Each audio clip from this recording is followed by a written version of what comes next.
Hello dear, good morning to all of you. तो अब हम नेक्स्ट क्लास की बात करने जा रहे हैं।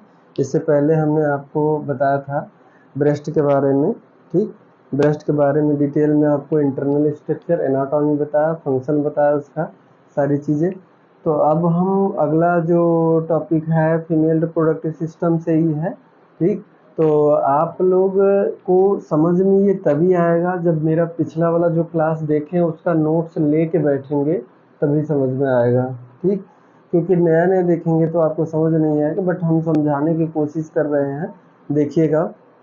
तो अब जो हम अगला बात करने जा रहे हैं कि hormonal control of female reproductive system. ठीक, hormonal control of female reproductive system मतलब कि हार्मोन्स में चेंजेज होने की वजह से ओवरी में क्या चेंजेज आते हैं, यूट्रस में क्या चेंजेज आते हैं, या फिर ये कह लीजिए कि चेंजेज उसमें यूट्रस और ओवरी में चेंजेज आने की वजह से हार्मोन्स के में क्या चेंजिंग आते हैं। तो दोनों एक दूसरे से कोरिलेट हैं। ठीक, लेकिन अगर बात किया जाए तो हार्मोनल कंट्रोल है किस पे, ओवरी पे, यूट्रस पे, ठीक है, और ब्रेस्ट पे। ठीक, तो ओवरी, यूट्रस और ब्रेस्ट पे किसका कंट्रोल है, हार्मोन्स का कंट्रोल है। तो अब थोड़ा सा मतलब समझने की कोशिश कीजिएगा। हम इसमें दिखा रहे हैं, ये देखिए हमने बनाया है। ठीक, ये ब्रेन है। ठीक, ये ब्रेन है, थोड़ा सा हमने दिखाया। और ये ब्रेन का ये पिट्यूटरी ग्लैंड है।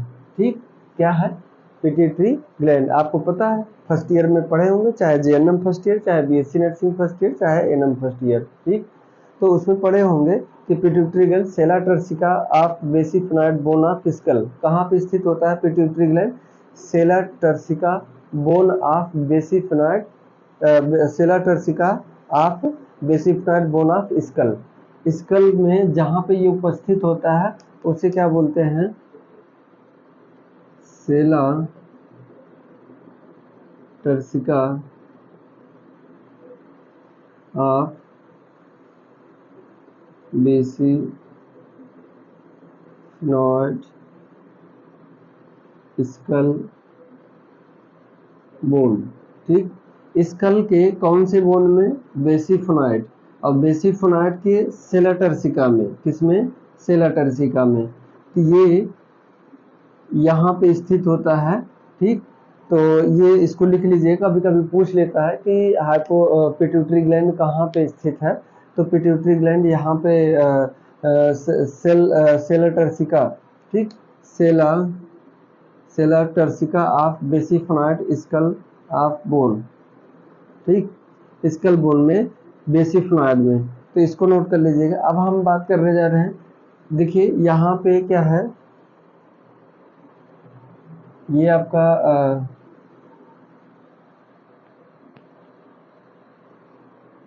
देखिए ये हाइपोथैलेमस, ये पिट्यूटरी और ये हाइपोथैलेमस। ठीक, रोल दोनों का है, हाइपोथैलेमस का भी और पिट्यूटरी ग्लैंड का।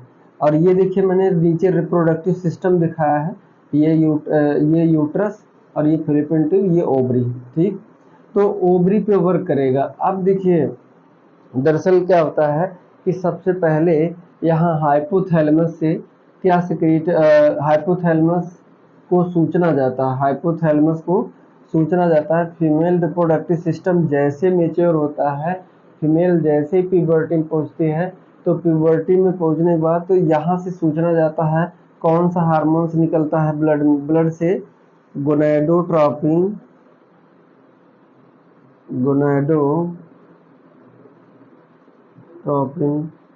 Releasing hormones. ठीक, जिसे GnRH भी बोलते हैं। ठीक, ये हार्मोन्स ब्लड में जैसे ही बढ़ेगा तो यहाँ से सूचना जाएगा किसको, हाइपोथैलेमस को। और हाइपोथैलेमस क्या करेगा, ये क्या सूचना लेगा, और ये हाइपोथैलेमस से बोलेगा कि ये फॉलिकल स्टिमुलेटिंग हार्मोन्स और ल्यूटिनाइजिंग हार्मोन्स का सिक्रीशन कर दीजिए। ठीक, तो ये सूचना वो भेजेगा किसको, एंटीरियर पिट्यूटरी को। एंटीरियर पिट्यूटरी, ये क्या है, एंटीरियर पिट्यूटरी। ठीक, एंटीरियर पिट्यूटरी को, और एंटीरियर पिट्यूटरी क्या करेगा, सिक्रीशन, तब जाके सिक्रीशन किसका करेगा, एफएसएच का।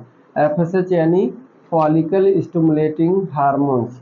अब ये फॉलिकल स्टिमुलेटिंग हार्मोन्स ओवरी पर ही कार्य करेगा और एलएच भी ओवरी, दोनों हार्मोन्स ओवरी पर ही कार्य करेंगे, दोनों हार्मोन्स ओवरी पर ही कार्य करेंगे।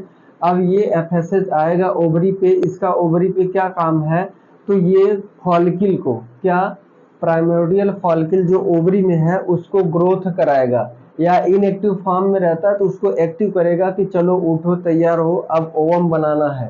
ठीक, तो ये आता है तुरंत, growth and development of primary follicle, किस पे का कार्य कर, एफएसएस, इसीलिए इसका नाम ही है फॉलिकल। फॉलिकल मतलब फॉलिकल स्टिमुलेटिंग, फॉलिकल्स को स्टिमुलेट करता है, उत्तेजित करता, उठाता है, जगाता है कि चलो अब आगे बढ़ो। ठीक है, तब यहाँ ओवरी में, कल पिछले क्लास में हमने ओवरी के बारे में बताया था, तो हमने बताया था कि यहाँ पे ढेर सारे प्राइमोर्डियल फॉलिकल होते हैं, प्राइमोर्डियल फॉलिकल होते हैं और एक एक करके ये ग्रोथ करते हैं, ये फिर इसके बाद ये, फिर इसके बाद ये, और यहाँ से क्या हमने दिखाया था, ओवुलेशन दिखाया था, ओवम निकल गया था, फिर यहाँ पे कार्पस ल्यूटियम बना था।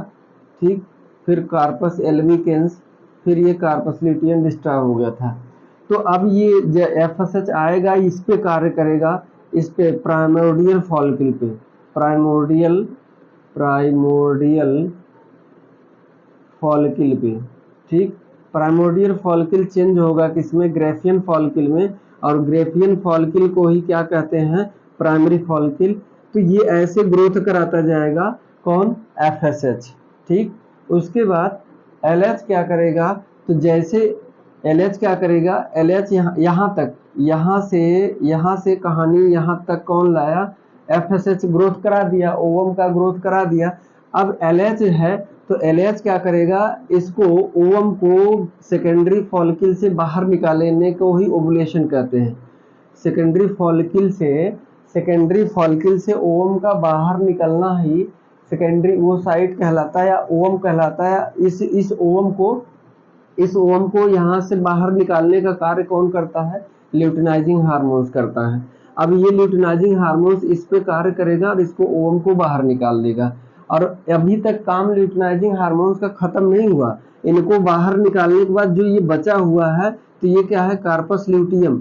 अब इस कार्पस ल्यूटियम पे तब तक इसको ल्यूटिनाइजिंग हार्मोन्स की रिस्पांसिबिलिटी या जिम्मेदारी बनती है कि कार्पस ल्यूटियम को जिंदा करके रखना, मरने नहीं देना है। तो कार्पस ल्यूटियम पे आके ल्यूटिनाइजिंग हार्मोन्स, इसीलिए ल्यूटिनाइजिंग हार्मोन्स नाम है। ठीक, कार्पस ल्यूटियम पे कार्य करता है, कार्पस ल्यूटियम क्यों, क्योंकि कार्पस ल्यूटियम अगर मेंटेन रहेगा तो कार्पस ल्यूटियम क्या सिक्रीट करता है, हार्मोन्स, और वो भी कौन सा हार्मोन, प्रोजेस्टेरॉन हार्मोन सिक्रीट करता है, प्रोजेस्टेरॉन हार्मोन सिक्रीट करता है। क्यों, क्योंकि प्रोजेस्टेरॉन हार्मोन्स जाएगा यूट्रस को तैयार करेगा। ठीक है, और बेबी का जो जाइगोट हुआ है उसे इम्प्लांट करने के लिए तैयारी करेगी, यहाँ पे इम्प्लांट करने के लिए तैयारी करेगा, तो प्रोजेस्टेरॉन का सिक्रीशन होगा। अब जैसे मान लीजिए फर्टिलाइजेशन यहाँ पे हो गया, फर्टिलाइजेशन हो गया तो प्रोजेस्टेरॉन आएगा एंडोमेट्रियम को, यूट्रस के एंडोमेट्रियम को तैयार करेगा, सब कुछ करेगा, अच्छे से तैयारी कर लो, आ रहा है क्या, आ रहा है अपना बेबी। ठीक, फिर आके यहाँ पे इम्प्लांट करा देगा। अब प्रोजेस्टेरॉन की जिम्मेदारी पूरे 9 महीने तक रहेगा, प्रोजेस्टेरॉन की जिम्मेदारी पूरे 9 महीने तक रहेगा। इसीलिए इसको हमने पिछली क्लास में बताया है, इसको प्रेगनेंसी हार्मोन्स भी बोलते हैं। उसके बाद देखिए, अब रही बात कि कार्पस ल्यूटियम को कब तक ये मेंटेन करके रखेगा, जब फर्टिलाइजेशन हो जाएगा तो 3 महीने तक, और फर्टिलाइजेशन नहीं होगा तो विद इन 10 दिन के अंदर ये क्या हो जाएगा, कार्पस ल्यूटियम डिजेनरेट हो जाएगा। तो देखा आप लोगों ने पहले क्या होगा कि गोनेडोट्रोपिन रिलीजिंग हार्मोन्स जाएगा हाइपोथैलेमस पास, हाइपोथैलेमस कहेगा एंटीरियर पिट्यूटरी से कि एफएसएच और एलएच यही है गोनेडोट्रोपिन हार्मोन्स। कौन सा हार्मोन्स, इसी को कहते हैं ये रिलीजिंग, गोनेडोट्रोपिन रिलीजिंग हार्मोन्स है, यानी रिलीजिंग मतलब छोड़ना, छोड़ने के लिए ये सूचना लेके जा रहा है किसके पास, हाइपोथैलेमस पास। तब हाइपोथैलेमस कह रहा छोड़ दो, तो छोड़ दिया इसने। तो ये दोनों क्या है, गोनाडोट्रोपिन हार्मोन्स है, नॉट रिलीजिंग हार्मोन्स, ये हार्मोन्स हैं। अब गोनाडोट्रोपिन हार्मोन्स दोनों एफएसएच और एलएच कहाँ से सीक्रेट, क्वेश्चन पूछता है कि एफएसएच और एलएच पिट्यूटरी ग्लैंड के किस पार्ट से सीक्रेट होते हैं, एंटीरियर पिट्यूटरी या पोस्टीरियर पिट्यूटरी या दोनों या फिर हाइपोथैलेमस। ठीक, इसमें चार, तो आपको बताना है किस कौन से एफएसएच और एलएच कहाँ से सीक्रेट होते हैं। ये फर्स्ट ईयर में ही पढ़ा होगा, एंटीरियर पिट्यूटरी से। अब एफएसएच सीक्रेट हुआ, ओवरी पे कार्य किया, ओवरी क्या के ओवरी में कार्य क्या करेगा, फॉलिकल को जनरेट कराएगा, ग्रोथ कराएगा, डेवलप कराएगा, वो साइट को बनाएगा, सेकेंडरी वो साइट जैसे ही बनेगा तो एलएच कहेगा अब तुम रुक जाओ, अभी मेरा काम है निकालना। तो ये आएगा निकाल देगा, और निकालने को ही ओवुलेशन, यानी कि ये कह सकते हैं कि ओवुलेशन कौन कराता है, तो ल्यूटिनाइजिंग हार्मोन। कौन कराता है, ल्यूटिनाइजिंग हार्मोन्स कराता है ओवुलेशन। ओवुलेशन कराने के बाद एलएच क्या करता है कि अभी मेरा काम खत्म नहीं हुआ है, अंडे को बाहर निकाल दिया। अंडे को बाहर निकालने के बाद जो बचा खोचा पार्ट है, यानी कार्पस ल्यूटियम है, यानी जो थैला, जिस थैले में ओवम था, ओवम तो निकल गया, जो थैला बचा उसे क्या कहते हैं, कार्पस ल्यूटियम। अब ल्यूटिनाइजिंग हार्मोन्स ओवुलेशन कराने के बाद कार्पस ल्यूटियम, जिम्मेदारी बनती है कार्पस ल्यूटियम को जिंदा करके रखें। ठीक, तो ये ऑल ओवर कंट्रोल है। अब बात आती है कि जैसे ही फॉलिकल बनता है, एफएसएच यहाँ पे आया, फॉलिकल जैसे ही प्राइमरी फॉलिकल को ग्रोथ करा, तो इस प्राइमरी फॉलिकल से ओस्ट्रोजन का सिक्रीशन स्टार्ट हो जाएगा। ओस्ट्रोजन का सिक्रीशन स्टार्ट हो जाएगा, तो इसका काम क्या है, एस्ट्रोजन का काम क्या है, एस्ट्रोजन का काम है इसको एंडोमेट्रियम को क्या करेगा, जब ब्लीडिंग फेज में उसमें रहता है, इसमें ग्लैंडुलर टिश्यू, डिसिडुआ, डिसिडुआ फंक्शनलिस और डिसिडुआ बेसिलिस, यानी एंडोमेट्रियम के दो लेयर होते हैं, यूट्रस के एंडोमेट्रियम के दो लेयर होते हैं, उन दोनों लेयर पे जाके ये कार्य करेगा। और दूसरा इसका और एक काम है, ये जाएगा ब्रेस्ट का ग्रोथ एंड डेवलपमेंट कराएगा। ठीक, और उसका और क्या काम है, सेकेंडरी सेक्सुअल कैरेक्टर को ग्रोथ कराएगा। ठीक, तो ये है, ये ऑल ओवर कंट्रोल है। अब बात आती है कि मान लो फर्टिलाइजेशन नहीं हुआ, तो ये तो हमने कह लिया कि फर्टिलाइजेशन हो गया तो कार्पस ल्यूटियम 3 महीने तक मेंटेन रहेगा, तब तक प्लासेंटा नहीं बना रहता है, तब तक, जब तक प्लासेंटा नहीं बना रहता है तब तक। अब मान लो फर्टिलाइजेशन ना हुआ तो, फर्टिलाइजेशन ना हुआ तो ओवुलेशन होने के बाद, ओवम निकलने के बाद 24 से 72 घंटे तक ओवम जिंदा रहता है। यानी कि फर्टिलाइजेशन की दशा में 24 से 72 या 48 घंटे के अंदर रहता है, विएबिलिटी मतलब एक्टिव रहेगा, ओवम फर्टिलाइजेशन चांस हो जाएगा। लेकिन अगर यानी कि 24 यानी 1 से या 2 दिन हुआ, अगर 2 दिन हुआ ओवुलेशन के बाद को, तो क्या होगा, फर्टिलाइजेशन के चांसेस कम हो जाएंगे। लेकिन डिपेंड ये करता है कि फीमेल में 28 डे साइकिल है कि कितने डे की साइकिल है। ठीक, इस पे भी डिपेंड करता है। अगर ये 30 डेज के ऊपर की साइकिल है तो मान लीजिए 17-18वें दिन तक चला जाएगा। ठीक, तो उसी हिसाब से होगा। तो लेकिन हम बात, जो क्वेश्चन आपको जो पूछेगा वो एवरेज 28 डे साइकिल को लेके ही, अभी हम इसके जस्ट बाद मेंस्ट्रुअल साइकिल बताएंगे, तो आपको बताएंगे कि 28 डे की साइकिल में ही लेके मान के चलते हैं, क्वेश्चन जब भी पूछेगा तो 28 का कंसीडर करके ही पूछेगा। ठीक, तो 28 डे के जब लेंगे तो 14वें दिन ओवुलेशन होगा, और 14 से 15 और 16, ठीक, 14 से 16 के बीच में क्या होगा, फर्टिलाइजेशन के मोस्ट चांसेस रहेंगे, मोस्ट चांसेस। ठीक, अब मान लीजिए 14 से 16 के बीच में स्पर्म नहीं पहुंचा, इंटरकोर्स नहीं हुआ, तो फर्टिलाइजेशन नहीं हुआ। और जैसे ही फर्टिलाइजेशन नहीं हुआ, ठीक, देखिए फर्टिलाइजेशन नहीं होगा तो क्या होगा, 10 दिन तक ये कार्पस ल्यूटियम जिंदा रहेगा। उसके बाद क्या होगा, ओस्ट्रोजन का लेवल और प्रोजेस्टेरॉन का लेवल घट जाएगा। ब्लड में क्या हो जाएगा भाई, ओस्ट्रोजन निकल रहा था फॉलिकल से, और ओवुलेशन के बाद कार्पस ल्यूटियम से बना था प्रोजेस्टेरॉन। अब ये ओस्ट्रोजन और प्रोजेस्टेरॉन किसको नेगेटिव, इसको सूचना भेजे थे हाइपोथैलेमस के, आप सिक्रीट मत कीजिएगा, ओवुलेशन हो चुका है, हो सकता हो फर्टिलाइजेशन हो जाए, तो अभी आप एफएसएच और एलएच को रोके रहिए, नहीं तो दूसरा फॉलिकल बनना तैयार हो जाएगा।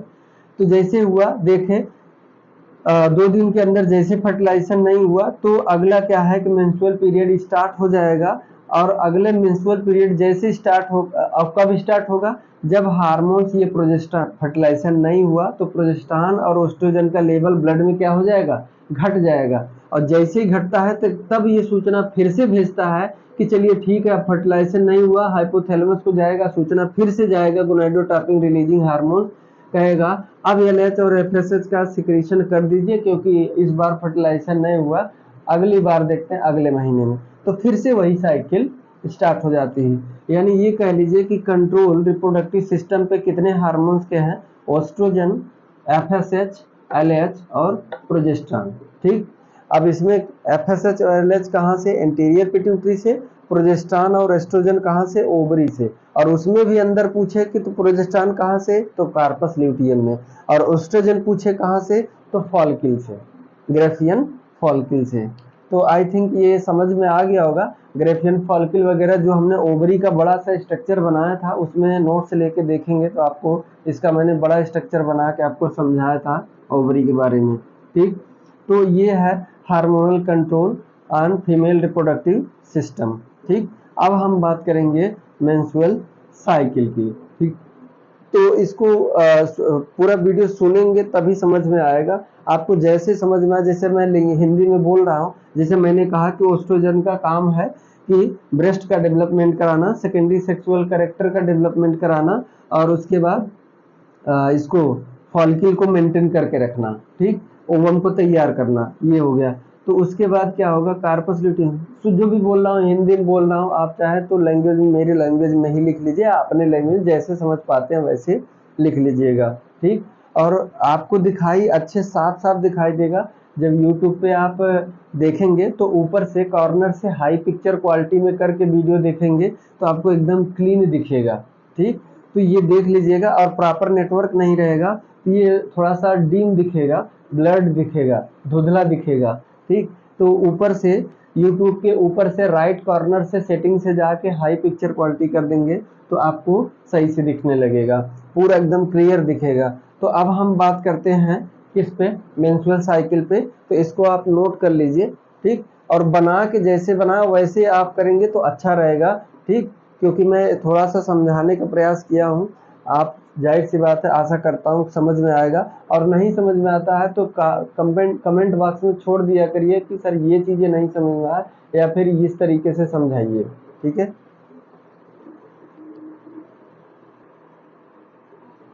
तो डियर देखिए मैंने थोड़ा सा ऐसे लिख दिया कि हार्मोन्स के बारे में, आप लिख लीजिए।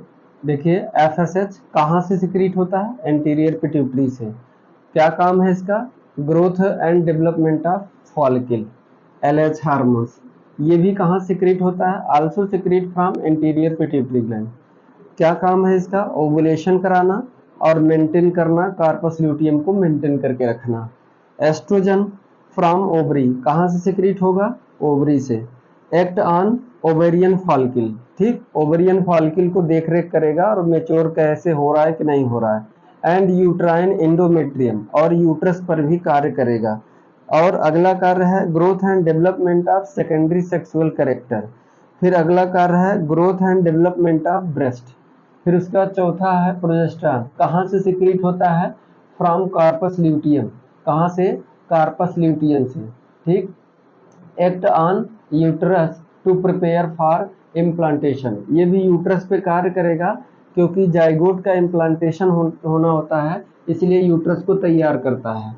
उसके बाद इसको also known as pregnancy hormones, इसे प्रेगनेंसी हार्मोन्स के नाम से भी जाना जाता है। ठीक, तो अभी एक दो और हार्मोन्स हैं जो इसको पहले लिख लीजिए तो मैं इसको इरेज करूं। ठीक, जो कि कार्पस ल्यूटियम से और उससे ओवरी से सिक्रीट होते हैं। बट अभी मैं उसका इसका उन दोनों हार्मोन्स का इसलिए यहाँ पे बात नहीं कर रहा हूँ क्योंकि आप कंफ्यूज हो जाओगे, इस वजह से यहाँ पे बात नहीं कर रहा हूँ। उस दोनों हार्मोन्स की कार्य जो है ज़्यादा अच्छा समझ में आएगा कि कब, जब हम डिलीवरी लेबर पढ़ाएंगे तब उस टाइम बताएंगे, क्योंकि ज़्यादातर उनका कार्य जो है रोल उसी में है, लेबर में ही। ठीक, तो वहाँ पे हम बताएंगे वो सिक्रीट होते हैं ओवरी से और कार्पस ल्यूटियम से, दोनों हार्मोन सिक्रीट होते हैं। ठीक, और उसके बाद हार्मोन्स एससीजी भी होता है, तो जब हम प्रेगनेंसी पढ़ाएंगे तो उसमें बताएंगे एससीजी इनहिबिन रिलैक्सिन, ये तीनों हार्मोन्स भी हैं, लेकिन अभी यहाँ अगर बता दूंगा तो आप कंफ्यूजन में हो जाएंगे, इस वजह से मैं यहाँ पे नहीं बता रहा हूँ। ठीक, तो इसको नोट कर लीजिए। इसके बाद अब हम मेंस्ट्रुअल साइकिल पे बात करेंगे।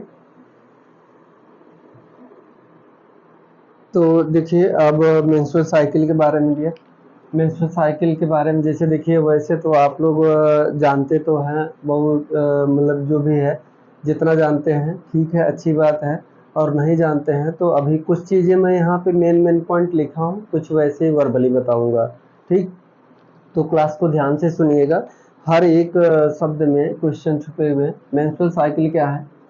सबसे पहले तो इसकी बात करें तो it is a series of, it is a series of event. क्या है? सीरीज ऑफ इवेंट, या फिर कहीं पे आपको मिलेगा periodically changes in uterus and ovary, ऐसे मिलेगा तो भी वही बात है। ठीक, it is a series of event of changes, मतलब कि बदलाव की घटनाएं, सीरीज मतलब कि वह श्रृंखला जो बदलाव की घटनाएं जिसे बोलते हैं, कहाँ पे? In ovary and uterus, ovary and uterus, और वो भी कैसे? साइमल्टेनियसली, मतलब कि साथ साथ। ठीक, साथ साथ, ऐसा नहीं है कि ओवरी पे अलग टाइम पे कार्य करेगा और यूट्रस पे अलग टाइम पे कार्य करेगा, दोनों में चेंजिंग जो देखने को मिलेगा एक साथ, इधर वो चेंज हो रहा है, उधर उसके साथ साथ वो भी चेंज हो रहा है। तो it is a series of event of changes in ovary and uterus simultaneously, किसकी वजह से? By change in blood concentration of hormones, blood concentration of hormones, किसके चेंज होने की वजह से चेंज हो रहा है? पहली बात तो menstrual cycle, it is a series of event of changes in ovary and uterus simultaneously by change in blood concentration of hormones. ठीक, यानी महिला के ब्लड में कुछ ऐसे हार्मोन्स हैं, उनके चेंजेज होने के, इनबैलेंस होने की वजह से, चेंजेज होने की वजह से यूट्रस और ओवरी में चेंजेस देखने को मिलता है, इसी को मेंस्ट्रुअल साइकिल कहते हैं। और ये चेंजेस एक स्पेसिफिक टाइम पीरियड पे आता है, इसीलिए कहा गया series of event, series of event, यानी कि एक विशेष समय अंतराल के दौरान, एक विशेष समय अंतराल या लिमिटेड टाइम समय के अंतराल ये साइकिल चलती रहती है, इसीलिए इसे कहा गया series of event of changes in ovary and uterus, यानी कि ओवरी और यूट्रस में हार्मोन्स चेंज होने की वजह से इसमें हर महीने में बदलाव होता रहता है, फिर सही होगा, फिर चेंज होगा, फिर सही होगा, फिर टूटेगा, तो ये इसी को बोलते हैं साइकिल। अब वो हार्मोन्स, पहले तो नॉर्मल ड्यूरेशन ऑफ साइकिल की बात करें तो 21 से 35 जब रेंज में आपको पूछे कि नॉर्मल ड्यूरेशन मतलब कितना समय अंतराल के बाद होता है, एक साइकिल का कितना समय होता है, तो 21 से 35। अब किसी किसी महिला में बहुत जल्दी ही 21 या 22वें दिन भी आ जाता है, या इतने डे का ही साइकिल होता है, किसी किसी में 25 दिन, किसी किसी में 26 दिन, किसी किसी में 28 दिन, किसी में 30 दिन, किसी में 32, मतलब मैक्सिमम देखा गया है 35 तक मिला है, 35 दिन तक, वो भी नॉर्मल ही था। ठीक, 21 से 35। लेकिन अगर आपको एवरेज में पूछे, किसमें? एवरेज में। ठीक, अगर एवरेज में पूछे तो 28 डे, एवरेज में पूछे तो 28, और रेंज में पूछे, किसमें? रेंज में। ठीक, रेंज में, ऑप्शन में अगर रेंज में दिया हो, 28 नहीं दिया हो तो रेंज में ये मारिएगा, और 28 ऑप्शन में दिया हो, सॉरी सिंगल ऐसे 28 दिया हो, 30 दिया हो, 35 दिया हो, 36 दिया हो, या 20 दिया हो, तो उसमें 28 मारिएगा। ठीक, और अगर रेंज करके दिया है तो 21 से 35। अब जो हार्मोन्स ब्लड में चेंज हो रहे थे, उन हार्मोन्स का हम बता दें, हार्मोन्स वो कौन कौन से हैं, तो उसमें पहला हार्मोन्स है ल्यूटिनाइजिंग हार्मोन्स, दूसरा फॉलिकल स्टिमुलेटिंग हार्मोन्स, तीसरा ओस्ट्रोजन, चौथा प्रोजेस्टेरॉन, जो अभी अभी को मैंने समझाया। तो ल्यूटिनाइजिंग हार्मोन्स और फॉलिकल स्टिमुलेटिंग हार्मोन्स कहाँ से सिक्रेट होते हैं? फ्रॉम एंटीरियर पिट्यूटरी से सिक्रीट होते हैं। इसे गोनाडोट्रोपिन हार्मोन्स के नाम से भी जाना जाता है, जो एंटीरियर पिट्यूटरी से सिक्रीट होते हैं। उसके बाद एस्ट्रोजन कहाँ से सिक्रीट होता है? ओवरी के फॉलिकल से सिक्रीट होता है। प्रोजेस्टेरॉन कहाँ सिक्रीट होता है? फ्रॉम कार्पस ल्यूटियम से। और अगर पूरा पूरा ऑप्शन में आपको अगर स्पेसिफाई विशेषकर पूछा है ओवरी, जैसे पूछा कि progesterone is released from corpus luteum नहीं दे के दिया है ओवरी, यूट्रस, फैलोपियन ट्यूब या फिर हाइपोथैलेमस, ऐसे बोल दिया तो आपको ओवरी मारना है। ठीक, अब ऑप्शन में अगर स्पेसिफाई विशेषकर नाम लेके कहा है कि कार्पस ल्यूटियम, ओवरी, हाइपोथैलेमस या पिट्यूटरी, तो आपको कार्पस ल्यूटियम मारना पड़ेगा क्योंकि उसने स्पेसिफाई पूछा है। ठीक, तो ये क्वेश्चन बनेंगे, तो इसको नोट कर लीजिए। कुछ और मेंस्ट्रुअल साइकिल के बारे में हम बताते हैं कि मेंस्ट्रुअल साइकिल को और किस किस नाम से जानते हैं, तो इसको नोट कर लीजिए। तो डियर देखिए, अगला हम बात कर रहे हैं। देखिए, it is completely regulated by, ठीक, it is completely regulated by hormones. पूरी तरह से ये हार्मोन्स पर ही डिपेंड करता है कि हार्मोनल अगर चेंजिंग हुआ या हार्मोन्स टाइम पे सिक्रीट नहीं हुआ तो मेंस्ट्रुअल पीरियड कम दिन का भी हो सकता है, या डिले भी हो सकता है, या जल्दी भी आ सकता है, डिपेंड ऑन हार्मोन्स पे। ठीक, तो ये पूरी तरह का है रेगुलेट किससे होता है? हार्मोन से। हार्मोन्स का बहुत बड़ा रोल है, हार्मोन्स की वजह से ही हो सकता हो डिले भी हो सकता है और जल्दी भी आ सकता है। ठीक, तो it is completely regulated by hormones, so it is also known as hormonal cycle, इसीलिए इसे हार्मोनल साइकिल के नाम से भी जानते हैं। और इसे रिप्रोडक्टिव साइकिल के नाम से भी जानते हैं। ठीक, इट्स मेन एम, इसका मेंस्ट्रुअल साइकिल या रिप्रोडक्टिव साइकिल का मेन उद्देश्य क्या होता है? Main aim to release ovum, क्या? ओवम बनाना, ओवम बना के रिलीज करना, यही होता है, इसीलिए मेन काम है।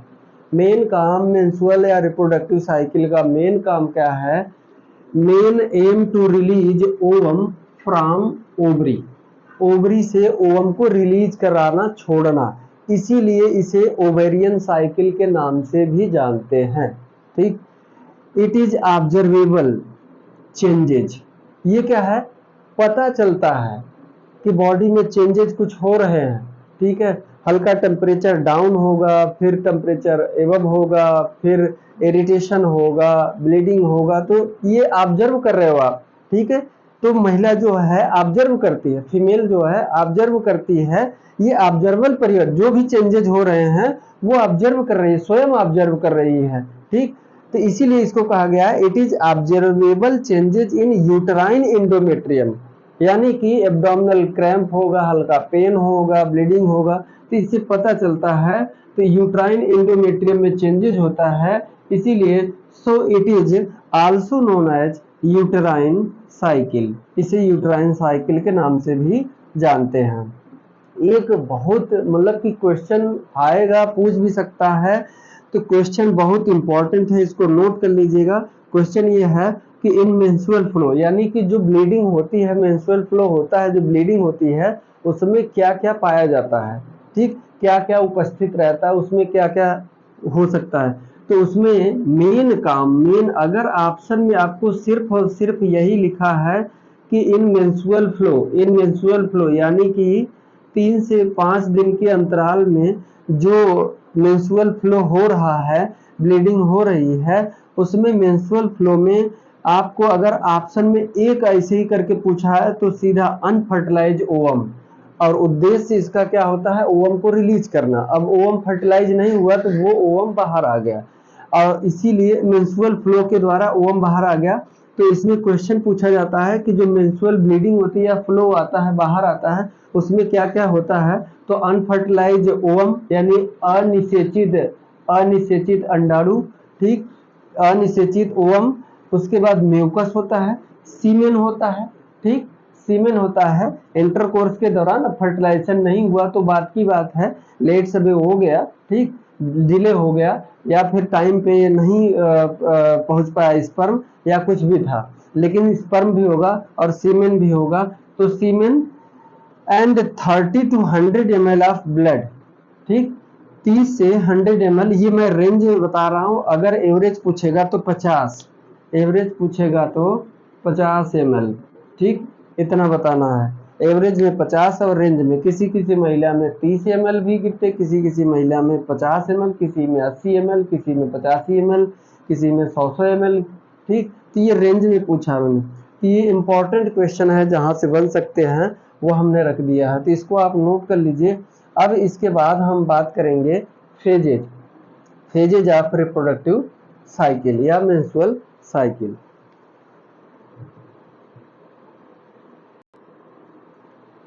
तो देखिए डियर, फेजेस की बात करें तो phases there are mainly 3 phase, ठीक। मेंस्ट्रुअल साइकिल के 3 फेज है, आप फर्स्ट ईयर से पढ़ते चले आए हैं, ठीक। तो इसमें देखिए मेंस्ट्रुअल फेज के 3 फेज में, पहले तो मैं इसलिए नाम इतना सारे हैं मैं उसको समझा दे रहा हूँ, ठीक है। फर्स्ट फेज, पहली बात तो फर्स्ट फेज यानी कि जो ब्लीडिंग आती है, ठीक। तो जो आपका जो हम देखिए आप जितने भी डाटा बात करेंगे, जब भी बात करेंगे 28 डे का मेंस्ट्रुअल साइकिल मान के ही चलेंगे, और क्योंकि आपको क्वेश्चन पूछेगा 28 डे को मान कर ही, ठीक।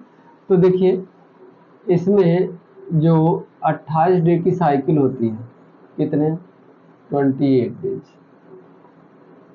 ठीक। अब 28 डेज में क्या होगा कि देखिए जैसे मान लीजिए ये 28 है, ये 1 2 3 4 5 6 7 8 9 10 11 12 13 14 15 16 17 18 19 20 21 22 23 24 25 26 27, ठीक। ये हो गया 28 दिन। अब फर्स्ट फेज कह रहा है, फर्स्ट फेज होता कितने दिन का है, 3 से 5 दिन तक। कितने दिन तक का होता है, 3 से 5 दिन तक का। यानी कि जब भी स्टार्ट होगा, 3 से 5 दिन का मतलब ये नहीं कि तीसरे दिन से स्टार्ट होगा या 5वें दिन से स्टार्ट होगा। यानी ब्लीडिंग देखिए 3 से 5 दिन, ये देखिए पहली बात तो अगर हम एक फैक्ट पते की बात करें कि पहली बार जब प्यूबर्टी, पहली बार मेंसेज आता है, पहली बार मेंस्ट्रुअल ब्लीडिंग आती है, तो क्या तभी पता चलता है, तभी पता वो वही पहला दिन होता है, मेंस्ट्रुअल साइकिल का वही पहला दिन होता है? बिल्कुल भी नहीं, पहला दिन नहीं होता है। दरअसल एक साइकिल बीत चुका, वो साइकिल बीतने का वो पिछला दिन है, बैक दिन है। ब्लीडिंग कब होती है, मेंस्ट्रुअल फ्लो कब आता है, जब फर्टिलाइजेशन नहीं होता है। यानी जैसे ही फीमेल प्यूबर्टी में आ गई, तो प्यूबर्टी में आने के बाद, आपको पता होगा कि देखिए, अच्छा किसी को पता होता है क्या, किसी को नहीं। कोई भी गर्ल चाइल्ड हो, कोई भी वुमेन हो, पहली बार जो गर्ल चाइल्ड होती है, क्या उसे पहले दिन ही जैसे मेंस्ट्रुअल स्टार्ट होता है तो उसको पहला दिन पता होता है क्या? वो मान लेती है जब ब्लीडिंग होती है तब मान लेती है कि ये पहला दिन है, तब से कंसीडर किया जाता है। लेकिन दरअसल क्या है कि फिजियोलॉजी अगर समझा जाए तो गोनेडोट्रोपिन रिलीजिंग हार्मोन सिक्रेट, पहली मेंसेस गर्ल्स में पहली मेंस्ट्रुअल साइकिल की बात कर रहा हूँ।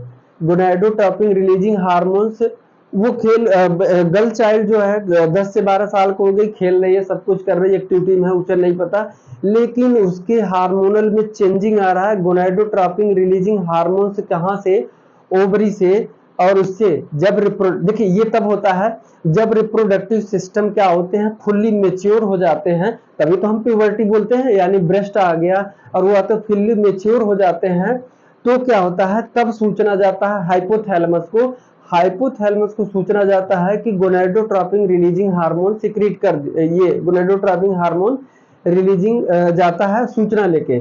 तब वहां से एंटीरियर पिट्यूटरी से गोनाडोट्रोपिन हार्मोन्स यानी कि एफएसएच और एलएच सीक्रेट हो, तब तक ये प्रक्रिया अंदर चल रही है शरीर में। गर्ल चाइल्ड के शरीर उसे नहीं पता है कि क्या चल रही है। और उसके बाद जैसे क्या हुआ कि वहां से एफएसएच और एलएच सीक्रेट हुए, एक फॉलिकल ओवरी में बनना स्टार्ट हो गया, एक फॉलिकल ओवरी में बनना स्टार्ट हो गया, नीचे रिप्रोडक्टिव सिस्टम के ओवरी में बनना स्टार्ट हो गया। अब वो फॉलिकल क्या हुआ, मेच्योर हुआ, ओवम बना, ओवम बनने के बाद ओवुलेशन भी हुआ, तो भी उसे नहीं पता, तो भी उसे नहीं पता ओवुलेशन हुआ।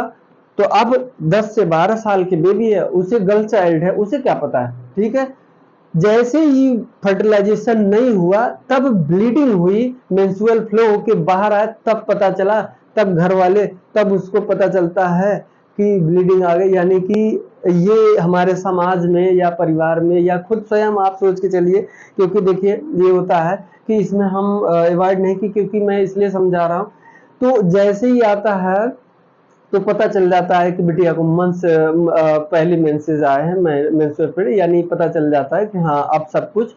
तब आपके दिमाग के बत्ती जलते हैं और पूरे परिवार वाले को पता चलता है कि बेबी को जो हमारी बच्ची थी उसको क्या हुआ, मेंस्ट्रुअल फ्लो हुआ, तो यानी अब जो है फुल्ली मेच्योर हो गई है। लेकिन ये थोड़ी हो सकता है कि ये शादी की उम्र हो गई है, नहीं, मेच्योरिटी आई है, मेच्योरिटी आई है। तो अब मेच्योरिटी आई है यानी रिप्रोडक्टिव ऑर्गन मेच्योर हो गए हैं, पहला मेंस्ट्रुअल फ्लो आया है। दरअसल ये क्या होता है कि लास्ट डे का, लास्ट डे यानी 26, 27, 28 डे ये होता है, ये साइकिल का 28वां डे होता है जब ब्लीडिंग आती है। तो इसी में कोई कोई किसी की ब्लीडिंग 3 दिन तक चलती है, किसी का 5 दिन तक चलता है, ठीक है। तो उसी फेज को हम क्या बोल दीजिए, फर्स्ट फेज बोल दिए, क्योंकि अंदर की फिजियोलॉजी से हम काउंट करेंगे। अंदर की फिजियोलॉजी का काउंट करोगे क्या, आपको पता है क्या कि गोनाडोट्रोपिन हार्मोन रिलीज हो रहा है, हाँ अभी हो रहा है, ऐसे पता नहीं। मुझे तो बस इतना ही पता है कि ब्लीडिंग पिछले महीने में इतने डेट को हुई थी, फिर अगले 28 दिन बाद यानी लास्ट 28 को इतने दिन में आना चाहिए, ठीक। तो ये पता होता है।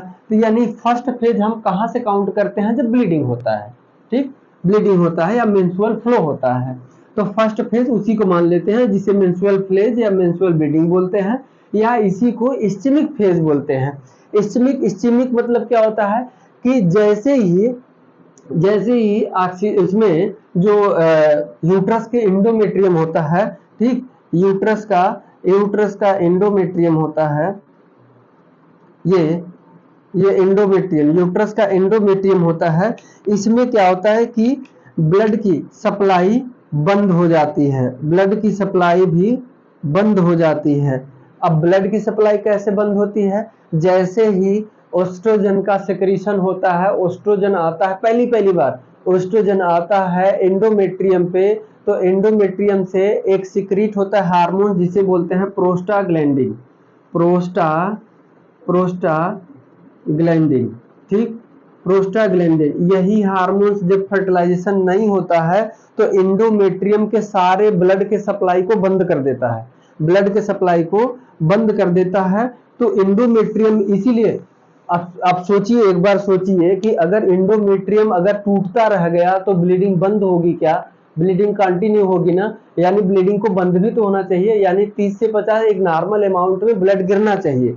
तो अब इमेजिन कीजिए, सोचिए कि अगर ऐसा हो कि एंडोमेट्रियम टूटता ही चला जाए, ब्लीडिंग होता ही चला जाए, ऐसा नहीं होता है ना, क्यों नहीं होता, क्योंकि प्रोस्टाग्लैंडिन वहां पहुंच जाता है। खबरदार 50 ml से ज्यादा ब्लड नहीं ले सकते आप।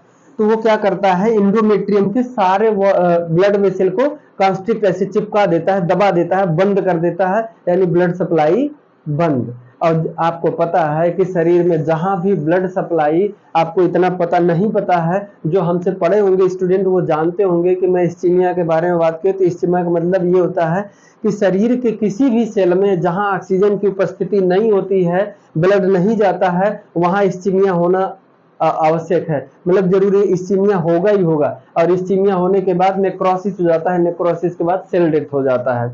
तो यही कारण है कि जैसे ही फर्टिलाइजेशन नहीं होता है तो क्या होता है, एंडोमेट्रियम में ब्लड सप्लाई बंद कर देता है। अगर ये प्रोस्टाग्लैंडिन ब्लड सप्लाई, ये क्या करता है, वैसोकॉन्स्ट्रिक्टर का कार्य करता है। किसका कार्य करता है, वैसोकॉन्स्ट्रिक्टर, वैसोकॉन्स्ट्रिक्टर,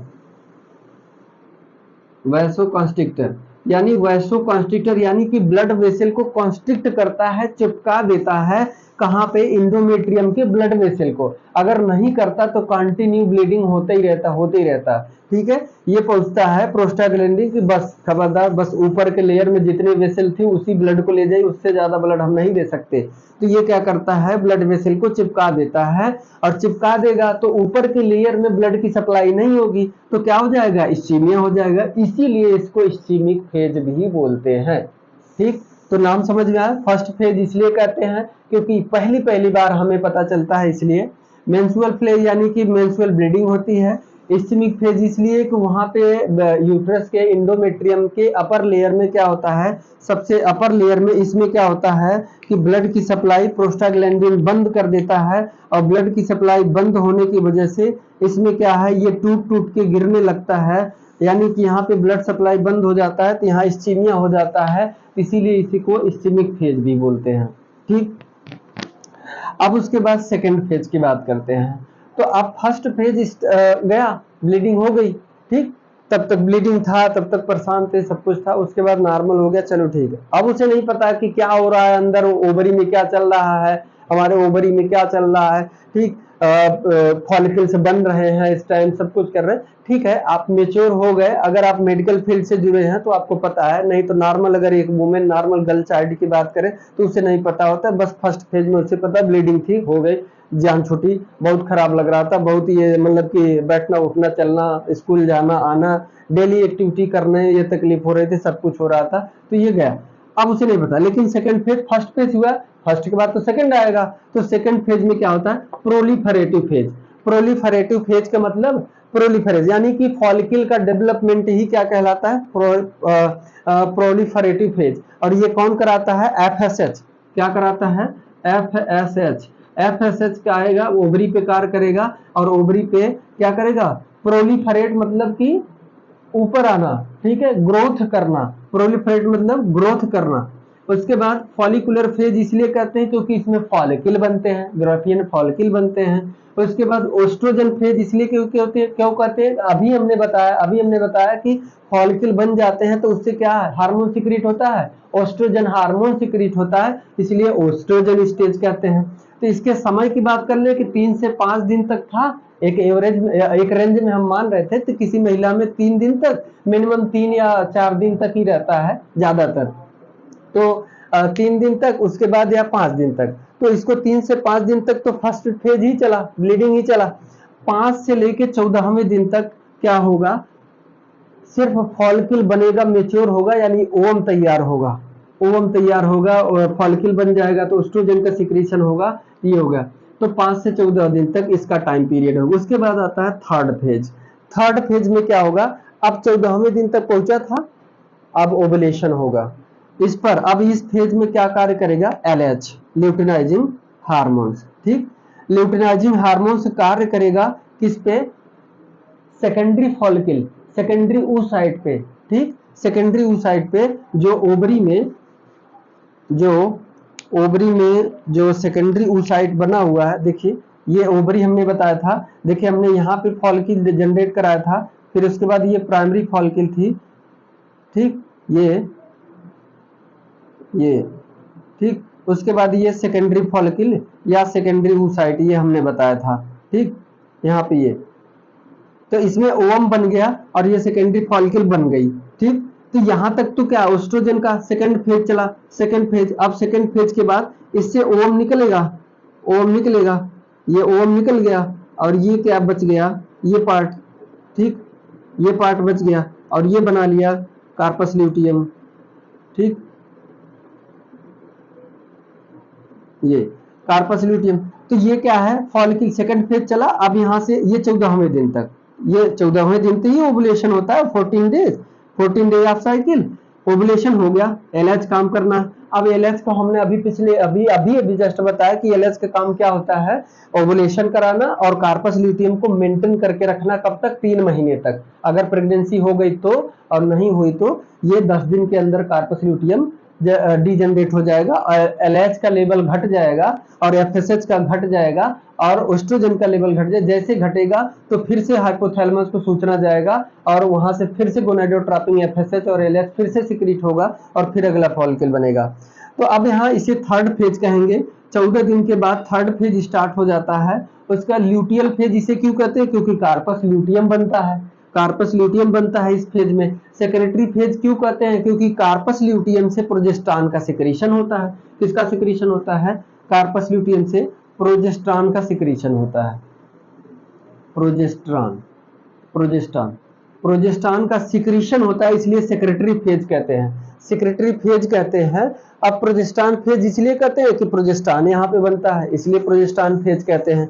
तो ऑल ओवर कह लीजिए कि तीनों फेज को मैंने लाइनों में नहीं, बस एक हेडिंग में आपको समझा दिया। अगर आप समझ में आया होगा अच्छे से तो आपको पता चल जाएगा। तो देखिए 28 डे की साइकिल में, तो देखिए यहाँ पे ये 28 से ये फर्स्ट फेज, ठीक। उसके बाद 4 या 5 से देखिए 1 2 3 4, ठीक, यहां तक ले लेते हैं, ये 4 तक, ठीक। अब उसके बाद 14वें दिन तक ये, उसके बाद ये थर्ड फेज, ठीक। थर्ड फेज चला और थर्ड फेज कितने दिन का? अबाउट लगभग 12 दिन का। तो यहां से 14 से 1 2 3 4 5 6 7 8 9 10 11 12 26वें दिन तक, देखिए 26वें दिन तक ये थर्ड फेज और ये सेकंड फेज, ठीक। तो ये चला 28 दिन के साइकिल में। अब आप इसको नोट कर लीजिएगा। मैं आपको वैसे तो नोट्स वगैरह मैं ऐसे लिखा दे रहा हूँ, बाकी सब कुछ बोल ही दे रहा हूँ। अब तक इतने से आपको समझ में आ ही गया होगा, ठीक। तो इसमें सारा चीजें मैंने फीड कर दी, बट एक एक फेज के बारे में 2-2 लाइन में लिखवा दे रहा हूँ, क्योंकि और इसको भी नोट कर लीजिए, ये पूरा नोट कर लीजिए, नोट करते चलिए, उसके बाद फिर हम बता रहे हैं, ठीक है।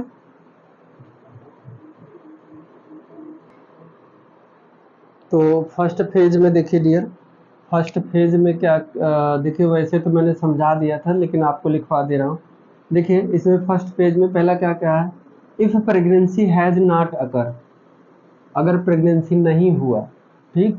If pregnancy has not occur, start to decrease all the 3 hormones, यानी प्रेगनेंसी नहीं हुआ तो हार्मोन्स का लेवल ब्लड में कम होना स्टार्ट हो जाएगा, कम हो जाएगा। कौन कौन से हार्मोन्स?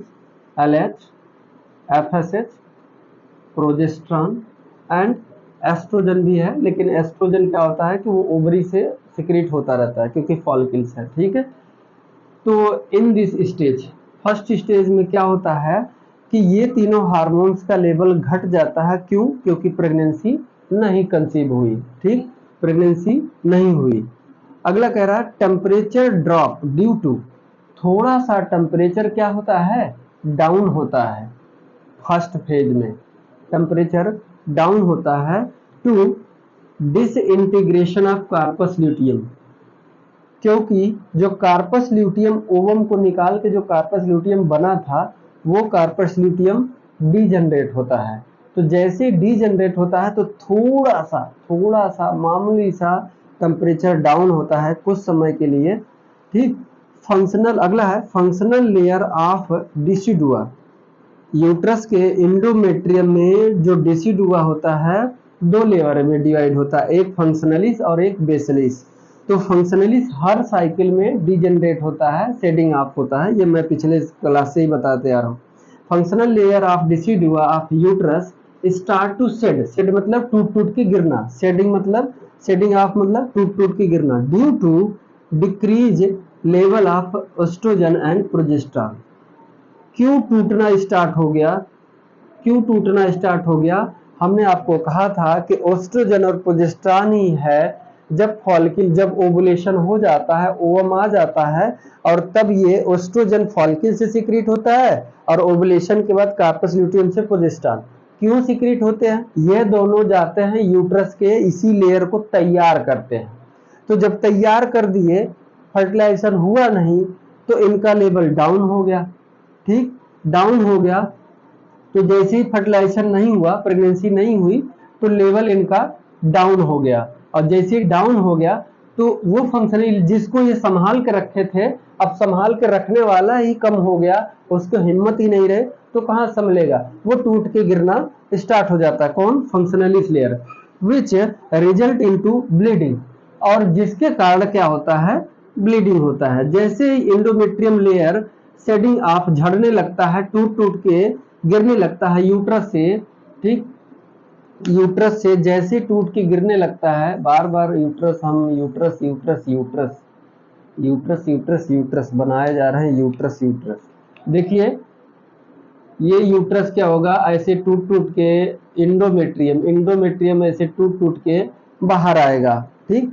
तो जैसे ये सेल टूटेगा तो जिसमें माइन्यूट ब्लड वेसल होंगे, उसमें से ब्लड वेसल में से ब्लड निकलेगा। अब कह रहा है कि अगर ऐसे टूटता रहा और ऐसे ब्लड निकलता रहा, तब तो बहुत ज्यादा ब्लड लॉस हो जाएंगे।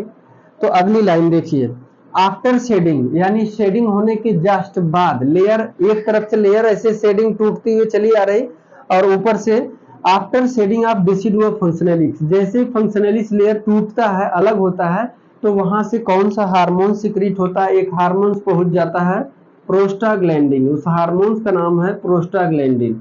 ये हार्मोन से उस एंडोमेट्रियम में सिक्रीट होता है, और उसका कार्य क्या होता है कि वहां पे जो ब्लड वेसल होती हैं उसको ऐसे पिचका देना, कॉन्स्ट्रिक्ट कर देना, ताकि ब्लीडिंग स्टॉप हो जाए। इसीलिए ब्लीडिंग स्टार्ट हो जाती है 2 से 3 दिन और 3 से 5 दिन के अंदर स्टार्ट, जो स्टॉप हो जाता है तो ब्लीडिंग स्टॉप हो जाती है। तो ये फर्स्ट फेज।